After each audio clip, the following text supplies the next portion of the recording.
금융 쪽 어떻습니까?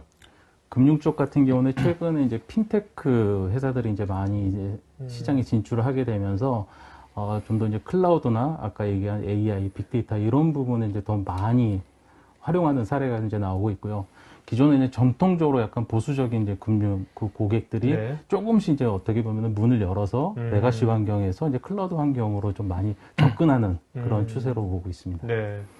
요즘 뭐 금융도 그렇고 유통도 그렇고 뭐 카뱅이라든지 아니면 뭐 쿠팡이라 이래가지고 기존의 레거시 회사들도 이제 뭔가 기존 회사들이 뭔가 변화를 하지 않으면 생존에 많이 그걸 많이 느끼는 것 같아요, 요즘은요. 맞습니다.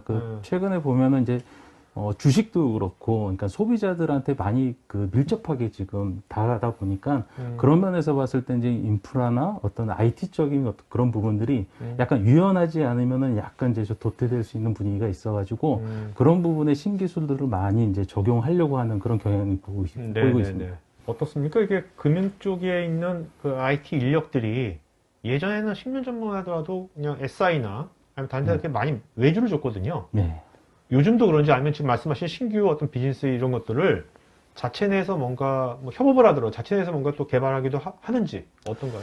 경향이? 최근 같은 경우에는 이제 자체 인력을 이제 많이 키우는 경향도 있고 또 하나는 최근에 와서는 IT 회사의 인력들을 많이 채용을 많이 하고 있습니다. 그래서 예를 들어서 뭐 MS나 뭐 시스코나 이런 어떤 글로벌 벤더들 인력들 갖다 실제로 채용을 해서 그 안에서 이제 내재화 시키는 그런 부분들도 보이고 있습니다. 그럼 이 의원님한테도 뭔가 오퍼가 왔겠네. 아직 안 왔습니다. 네네네. 일단은 처음 스타트 자체는 금융 클라우드는 그룹의 공통 클라우드 기반으로 이제 확보하는 걸 가장 중요시하고 있습니다. 네. 그런 다음에 그 공동 클라우드 기반 안에 계열사로 이제 확산을 하고 그다음에 비즈니스 영역으로 확대하는데 기본적으로 금융 같은 경우에는 그 업무별로 그 전환하는 어떤 시기나 내용이 좀 다를 수 있는데요.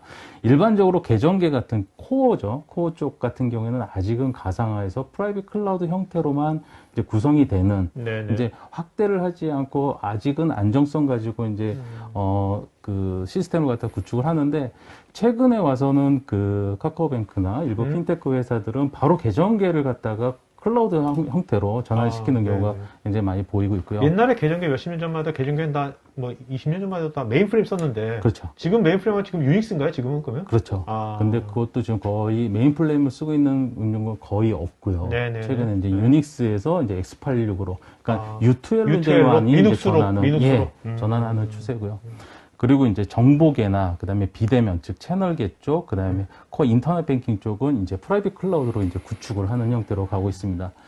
여기엔 더 나아가서 이제 퍼블릭과 프라이빗을 갖다가 합친 형태로 이제 하이브리드 클라우드 이야기가 나오는데 여기에는 대부분이 VDI라던가 아무래도 이제 재택근무가 많아지면서 그 VDI 확장을 퍼블릭에다가 올리는 경우도 있기 때문에 VDI랑 그다음에 디아 센터를 이제 아예 프라이빗과 퍼블릭으로 나눠서 이제 고려하는 곳도 있고요. 그 다음에 개발과 테스트 환경을 하이브리드 클라우드로 이제 확대하게 되면 향후에는 이제 멀티 클라우드, 즉 여러 개의 클라우드 환경 속에서 자연스럽게 업무를 갖다 하게 되면은 새로운 신규 비즈니스를 할 수 있는 그런 기반의 이제 금융 클라우드를 갖다가 이제 완성이 될 수 있다고 볼 수 있습니다.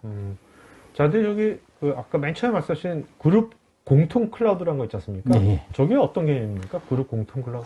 그룹 공통이랑 하게 되면은 일반 현재 그 각 은행별로 그 은행별로 각 은행 아래 뭐 지주사가 있고 그렇죠. 그다음에 보험사, 카드사. 그러니까 그 은행을 그 지주사 중심으로 해가지고 각 회사별로 그렇게 이제 여러의 어떤 그 금융권들이 모아가지고 하나의 이제 그룹 공통을 갖다 이제 만드는 거죠. 그렇죠. 뭐냐면 그 금융권마다 우리 일반 민간 기업은 이제 뭐 SDS, 삼성 SDS, LGCNS처럼 그룹사마다 금융그룹들도 자체 IT 회사들 있잖아요. 근데 하나에서 뭐 이런 식으로. 그런 식으로 뭐 신한은행이든 뭐 우리은행이든 KB은행이든 각각의 은행 아래 이제 여러 개 이제 계열사들이 있는데 그 계열사들을 모아서 하나 이제 공동 클라우드를 갖다 이제 만드는 거죠. 그러니까 뭐 은행, 카드, 뭐 보험이라든지 근데 쓰는 공통으로 업무를 볼 수 있는 그런 이제 뭐 가상 환경이나 프라이빗 클라우드 환경을 만드는 거네요. 예. 저게 지금 이미 다 끝난 겁니까? 지금 진행 중에 있는 겁니까? 저런 것이 현재 우리나라에서? 현재 이제 작년 말서부터 이제 진행 중에 있습니다. 저건 맥센스한 것 같은데요, 저거는? 예. 어떻게 보면 막 회사만, 개별 회사마다 할 필요는 없는 것 같아가지고. 최근에는 이제 그 금융권들이 이제 인수합병을 통해서 이제 어떻게 보면 보험회사를 인수하거나 아니면 카드사를 인수하거나 하면서 점점 그 영역이 넓어지다 보니까 그 공통의 어떤 업무에 대해서는 한 곳에서 이제 처리하는 네네네. 그러다 보니까는 저런 그룹 공동 클라우드가 좀 많이 대두가 되고 있는 것이죠.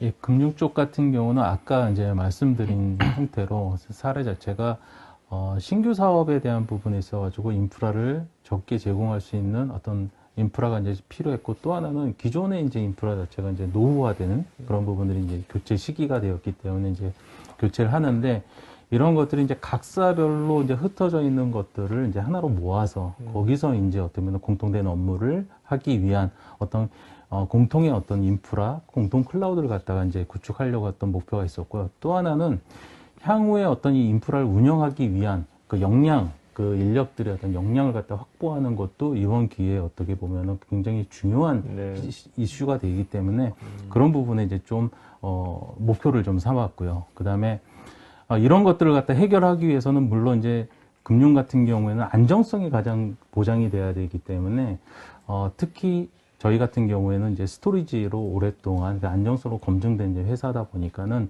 이런 마켓에서 검증된 어떤 제품들을 선정하는 게 가장 이제 중요했고요.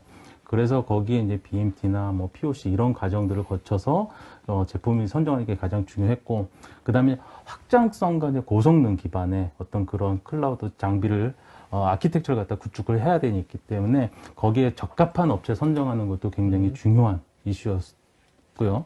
그 다음에 이런 것들을 갖다 체계적으로 이제 그 관리하고 정밀하게 계획을 수립하는 어떤 그런 부분들을 기반으로 이제 클라우드를 갖다 구성을 하는 건데 여기에 이제 저희들이 사실 가장 이제 중요하게 이제 생각했던 부분은 이런 클라우드 안에 물리적인 자원 자체는 HCI로 구성을 하고 그 위에 이제 가상 자원 풀, 즉 가상화에 대한 어떤 그런 솔루션들, 소프트웨어들을 갖다 밑에 반영을 해놓고 그 다음에 AI나 머신러닝 기반의 어떤 통합 운영 관리할 수 있는 솔루션 그 위에 이제 어떤 클라우드 포탈 여기까지가 하나의 완 세트가 된 어떤 클라우드의 어떤 아키텍처를 그려놓고 이걸 기반으로 그 은행과 카드 증권 기존의 레가시 시스템과 이제 연동을 시키는 그러니까 저런 이제 은행 카드 저기 사용자들은 우리가 퍼블릭 클라우드에서 이제 서비스 하면 이제 바로 서비스, 셀프 서비스 하잖아요. 그런 식으로 할 수 있게끔. 네네. 오케이. 그래서 이제 향후에는 그런 퍼블릭 클라우드도 확장이 되고, 그 다음에 재해복구, DR 센터나, 그 다음에 DMZ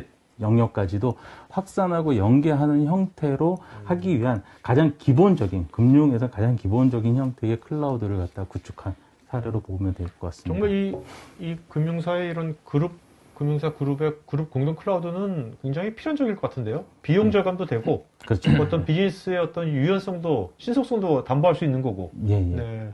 저런 거를 개별 회사들이 만일에 했다 그러면은 거기에 따른 리소스와 시간과 그렇죠. 비용이 어떻게 보면 산출하기가 되게 좀 어려울 수도 있는데 어떻게 보면 이걸 심플하게 갖고 가는 게 가장 중요한데 그러다 보니까 대부분 이제 클라우드 이야기는 많이 들어서 퍼블릭 클라우드로 대부분 이제 생각은 할 수 있어요. 하지만은 금융 그 고객 특성상 퍼블릭으로 넘어가는 것보다는 자연스럽게 자체적으로 프라이빗으로 구축하는 형태가 가장 기본적인 방안이라고 보면 될 것 같습니다. 클라우드를 구축하는 데 있어서 가장 중요한 포인트는 사실 엄밀히 보면은 저는 이제 사람이라고 이제 봅니다. 왜냐면은 어떤 걸 좋은 거를 갖다 두더라도 그걸 어떻게 활용하느냐가 필요한 건데 사실 그런 면에서 이제 저희가 이제 제안할 수 있는 부분은 저희는 자체적으로 이제 DX 센터를 가지고 있습니다. DX 센터? 예. 그게 뭐죠? 저희가 이제 그 센터를 만들어서 그 안에서 이제 세미나식으로 그러니까 디지털 트랜스포메이션 센터? 예, 맞습니다. 이제 그 안에서 저희들이 이제 뭐 세미나를 할 수 있고 아니면은 교육을 할 수도 있고 아니면은 거기서 이제 POC도 이제 할 수 있는데 뭐 이건 나중에 이제 설명을 드리겠지만은 사실 고객분들과 접점해서 같이 대화를 나누면서 필요한 페인 포인트를 찾는 거, 그게 가장 중요하고요. 그리고 가장 이걸 통해서 무엇을 얻고자 하는 것들에 대해서는 같이 저희와 벤더와 같이 이야기를 하면서 그걸 만들어가는 게 굉장히 중요하거든요. 네네. 그렇지 않고서는 정확한 포인트라는 건 짓기는 어려운 거고, 그리고 그 안에 있는 분들의 어떤 역량과 이런 부분을 고려하면서 저희들이 이제 같이 만들어 나가는 거, 그래야지만이 어떻게 보면은 이런 아키텍처 모델을 그릴 수 있다고 봅니다. 말씀 들어보니까 이제 사실 옛날에는 벤더 쪽에서는 그냥 우리 제품의 스펙, 기능만 잘 설명해주고 이렇게. 또 고객들도 뭐 스펙이 되냐 안 되냐 이거 다였잖아요. 맞습니다. 지금은 이제 지금 말씀하신 것처럼 이게 도대체 어디에 왜 쓸 거면 어디에 쓸 거냐 이거를 벤더나 사용자 측이 그게 제일 중요한 것 같아요.